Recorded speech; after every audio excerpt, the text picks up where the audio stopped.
The Galactic Tribunal's verdict was unanimous. Humanity had violated the non-aggression pact by developing prohibited weapons. Their punishment, exile to Tartarus 9, a Class 15 Deathworld where nothing civilized could survive. High Judge Kelvith watched the prison transport depart with satisfaction. 5,000 humans, she mused to her adjutant. They'll last 3 solar cycles at most. Tartarus will do what our fleets cannot, eliminate the human problem permanently. Tartarus 9 was a nightmare-given planetary form. Gravity twice Earth standard. Atmosphere thick with sulfuric compounds.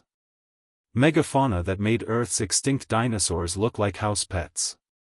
Volcanic activity that rendered 70% of the surface uninhabitable. The tribunal had surveyed it once, lost an entire research team in 6 hours, and classified it as incompatible with sentient life. They hadn't asked humans what they thought.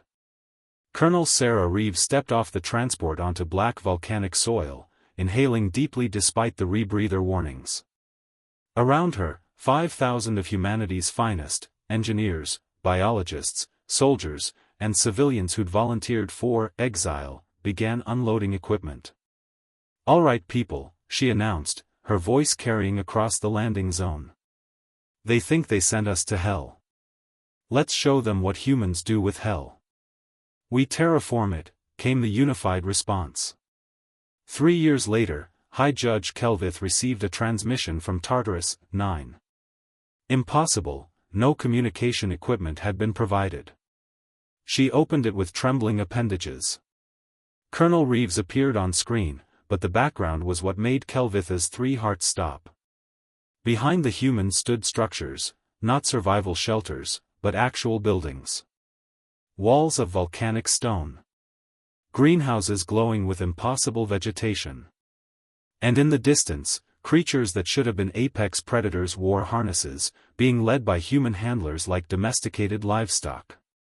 "High Judge," Reeves began, her smile terrifying in its warmth. "Thank you for the new home. We've made some improvements." The camera panned across what could only be described as a thriving colony. Humans in modified environmental suits worked alongside machines that shouldn't have functioned in Tartarus's conditions. Children played in pressurized domes filled with Earth vegetation somehow thriving in alien soil. "You see," Reeves continued, "you made a critical error. You thought Tartarus was a punishment. But you forgot something important about humans." She paused, her expression hardening. "Earth is a Class 12 Deathworld. We're not being punished, we're being upgraded." The transmission showed more horrors. Humans had captured and studied the megafauna, learning their patterns, their weaknesses. They'd mapped the volcanic cycles and built geothermal generators that powered a growing infrastructure. They'd processed the toxic atmosphere into breathable air and useful chemicals. They'd even begun mining operations in regions the Tribunal's drones couldn't survive. "But here's the real message," High Judge Reeves said, leaning closer to the camera. "We've had 3 years to think. 3 years to build. 3 years to prepare. And we've realized something: if you can send us here, you can send others. Innocents. More humans. People who don't deserve exile."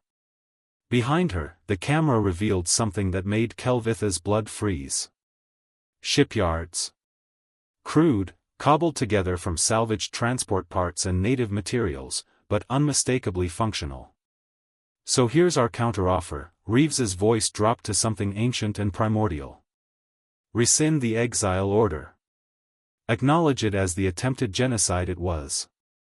Or we'll show the galaxy what happens when you give humans time, motivation, and a death world to work with."